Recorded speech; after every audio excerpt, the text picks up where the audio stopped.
नमस्कार साथियों, स्वागत है आपका दृष्टि आईएएस के इन फोकस प्रोग्राम में। मेरा नाम है मनीष। हाल ही में भारत मानव विज्ञान सर्वेक्षण और जनजातीय अनुसंधान संस्थान ने 268 विमुक्त अर्धघुमंतु और घुमंतु जनजातियों को वर्गीकृत करने का प्रयास किया है। ये वर्गीकरण क्यों आवश्यक है और साथ ही विमुक्त अर्धघुमंतु और घुमंतु जनजातियों का समुदायों का मतलब क्या है, आज इन सभी पक्षों पर इन फोकस के प्रोग्राम में चर्चा करेंगे। सबसे पहले देखते हैं कि इस पूरे टॉपिक के अंतर्गत किन पक्षों पर बात होगी।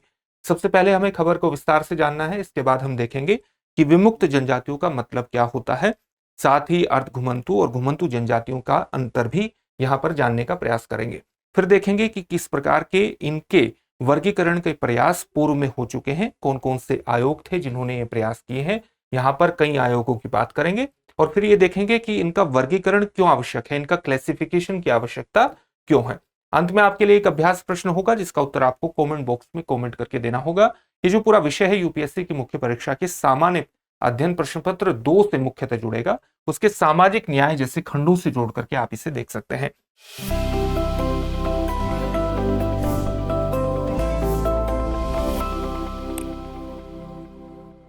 हम अपने प्रोग्राम में आगे बढ़े उससे पहले आप हमारे चैनल को सब्सक्राइब जरूर करिए, बेल आइकन दबाइए ताकि सभी प्रोग्राम का नोटिफिकेशन आपको मिल जाए। इन प्रोग्राम से आप जुड़े, इनका लाभ उठाएं। साथ ही इन सभी प्रोग्राम की पीडीएफ फाइल आपको इन फोकस दृष्टि आईएएस के टेलीग्राम चैनल पर उपलब्ध कराई जा रही है। डिस्क्रिप्शन में दिए गए लिंक पर जाकर आप पीडीएफ फाइल डाउनलोड कर सकते हैं। आप खबर को विस्तार से जानते हैं और खबर यही है कि एंथ्रोपोलॉजिकल सर्वे ऑफ इंडिया या भारत मानव विज्ञान सर्वेक्षण या कई बार इसको नृवंश विज्ञान सर्वेक्षण संस्थान के नाम से भी जानते हैं, और जनजातीय अनुसंधान संस्थान ने पहली बार ऐसा किया है कि उसने 268 डीनोटिफाइड अर्धघुमंतु और घुमंतु जनजातियों का व्यापक रूप से वर्गीकरण करने का प्रयास किया है और इनमें से 179 समुदायों को अनुसूचित जाति, अनुसूचित जनजाति और अन्य पिछड़ा वर्ग की सूची में शामिल करने की सिफारिश की है। अब हम देखते हैं कि इस संस्थान ने यह काम क्यों किया है। यहां पर यह समझना जरूर आवश्यक है।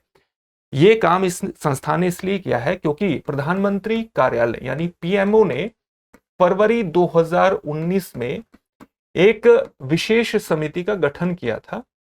विशेष समिति का गठन क्यों किया था? ताकि विमुक्त जनजातियों को या घुमंतु और अर्धघुमंतु जनजातियों का वर्गीकरण किया जा सके, और इसके लिए विशेष समिति का गठन किया था और इसकी अध्यक्षता किसे सौंपी थी? नीति आयोग के उपाध्यक्ष की अध्यक्षता में यह विशेष समिति का गठन हुआ था। 3 सदस्यीय विशेष समिति थी। इस समिति ने इस पूरे मामले का अध्ययन करने की जो जिम्मेदारी है वो भारत मानव विज्ञान सर्वेक्षण यानी एंथ्रोपोलॉजिकल सर्वे ऑफ इंडिया और जनजातीय अनुसंधान संस्थान को सौंपी। और इन दोनों संस्थाओं ने काम करना शुरू कब किया? फरवरी 2020 में इसने काम करना शुरू किया और अपनी सिफारिश भी इसने अगस्त 2023 में प्रस्तुत कर दी और इसी के द्वारा ये सिफारिशें प्रस्तुत की गई है। अब विशेष समिति के पास इसकी ये पूरी रिपोर्ट है और विशेष समिति सरकार को सिफारिश करेगी और सरकार इनके वर्गीकरण पर महत्वपूर्ण निर्णय लेगी। और अगर इनका वर्गीकरण किसी भी प्रकार से एससी, एसटी या ओबीसी के रूप में या अलग प्रकार से संविधान में अनुसूची बना करके होता है तो इनके सामाजिक आर्थिक विकास की पृष्ठभूमि का निर्माण उससे हो जाएगा और इसलिए बेहद ज्यादा महत्वपूर्ण खबर हो जाती है हमारे लिए और हम इसके संपूर्ण परिप्रेक्ष्य पर चर्चा करेंगे। इनके सामाजिक आर्थिक विकास की जरूरत क्यों है इसको भी समझने का प्रयास करेंगे। तो 179 समुदायों को एससी, एसटी और ओबीसी में शामिल करने की, उनकी सूची में शामिल करने की सिफारिश की गई है इस संस्थान के द्वारा, दोनों के द्वारा। और 85 समुदायों को पहली बार किसी भी श्रेणी में वर्गीकृत किया है, यानी 85 ऐसे हैं जिनको पहली बार क्लासिफाई किया है। साथ ही 63 ऐसे समुदायों की पहचान की गई है जो नॉन ट्रेसेबल है यानी अज्ञात है, जिनके बारे में सूचना नहीं है। और सूचना क्यों नहीं है इसका कारण भी प्रस्तुत किया है। कारण यह है कि या तो ये समुदाय किसी बड़े समुदाय में शामिल हो गए हैं, उसके अंदर समाहित कर दिए गए हैं, या ये पलायन कर गए हैं, जो इनका मूल निवास स्थान था वहां से ये अलग राज्यों में प्रवास कर गए हैं जहां पर इनकी मूल जनसंख्या हुआ करती थी, वहां ये उपलब्ध नहीं है, वहां पर उपस्थित नहीं है, या इन्होंने अपना नाम बदल लिया है। इसलिए 63 ऐसे समुदाय हैं जो नॉन ट्रेसेबल हैं, जो अज्ञात है। तो ये पूरी रिपोर्ट हमारे सामने आ जाती है, इसके बारे में सामान्य जानकारी हासिल कर ली। अब हम अर्ध घुमंतु, घुमंतु और विमुक्त जनजाति का मतलब जानेंगे, लेकिन उससे पहले आपके लिए एक महत्वपूर्ण सूचना यह है कि दृष्टि आईएएस की मुखर्जी नगर की क्लासेस आप जानते हैं नोएडा में शिफ्ट हो चुकी हैं। नोएडा में हमारे 2 महत्वपूर्ण बैच आईएएस जीएस फाउंडेशन प्रारंभ होने वाले हैं, एक हिंदी माध्यम का है और एक इंग्लिश माध्यम का है। हिंदी माध्यम का जो बैच है ISGS फाउंडेशन बैच, वो 21 फरवरी से प्रारंभ होगा, जिसका समय होगा सुबह 11:30 बजे। इसी प्रकार से अंग्रेजी माध्यम का जो बैच है वो 17 फरवरी से प्रारंभ होगा, जिसका समय होगा शाम को 6 बजे। आप 8750187501 पर कॉल जरूर करिए और इस कॉल के माध्यम से इन बैचेस में एडमिशन लीजिए। साथ ही प्रयागराज और लखनऊ में भी हिंदी माध्यम के GS फाउंडेशन बैच प्रारंभ होने वाले हैं। जैसे प्रयागराज में 19 फरवरी से बैच प्रारंभ होगा, जिसका समय होगा सुबह 8 बजे, और लखनऊ में बैच 20 फरवरी से प्रारंभ होगा, जिसका समय होगा सुबह 11:30 बजे। इसके लिए भी आप 8750187501 पर कॉल कर सकते हैं, इन बैचेस में एडमिशन ले सकते हैं और सफलता की दिशा में आप आगे बढ़ सकते हैं। आप जानते हैं कि अर्ध घुमंतु, घुमंतु, विमुक्त जनजातियों का मतलब क्या है। घुमंतु जनजातियों को सबसे पहले देख लेते हैं, घुमंतु समुदायों को सबसे पहले देख लेते हैं। ये साल भर एक स्थान से दूसरे स्थान पर गमन करते रहते हैं और अपनी आजीविका को एक स्थान से दूसरे स्थान पर शिफ्ट करते करते ही ये चलाते हैं। तो इनको हम कहते हैं घुमंतु जनजातियां, घुमंतु समुदाय। तो घुमंतु समुदाय ये हुए। अर्ध घुमंतु किसको कहते हैं? अर्ध घुमंतु समुदाय ऐसे होते हैं जो साल भर एक स्थान से दूसरे स्थान पर गमन तो करते हैं, लेकिन साल में कम से कम एक बार अवसर ऐसा आता है जो जब ये अपने निश्चित निवास स्थान पर रुकते हैं, अपने निश्चित निवास स्थान की तरफ लौटते हैं, इसलिए इनको अर्ध घुमंतु की श्रेणी में रखा जाता है। अब बात आती है कि विमुक्त किसको कहते हैं, यानी डी नोटिफाइड का मतलब क्या है। तो डी नोटिफाइड को समझने के लिए आपको औपनिवेशिक शासन का इतिहास भी समझना पड़ेगा, यानी ब्रिटिश शासन का इतिहास भी समझना पड़ेगा। आप जानते हैं कि जो ब्रिटिश शासन की प्रकृति थी वो साम्राज्यवादी औपनिवेशिक शासन की प्रकृति थी, यानी वो भारतीय समाज का सामाजिक और आर्थिक रूप से शोषण करना चाहता था, और उनके सामाजिक आर्थिक शोषण में जनजातीय क्षेत्र भी आए, यानी जंगली क्षेत्रों में रहने वाले, जो भारत के जंगल थे उन क्षेत्रों में रहने वाले भारत के जनजातीय क्षेत्र भी आए। तो उस जनजातीय क्षेत्र में अपने सामाजिक आर्थिक शोषण की प्रक्रिया को आगे बढ़ाने के लिए और वहां की जनजातियों को जन्मजात रूप से अपराधी घोषित करने के लिए 1871 में वो एक कानून लेकर के आए।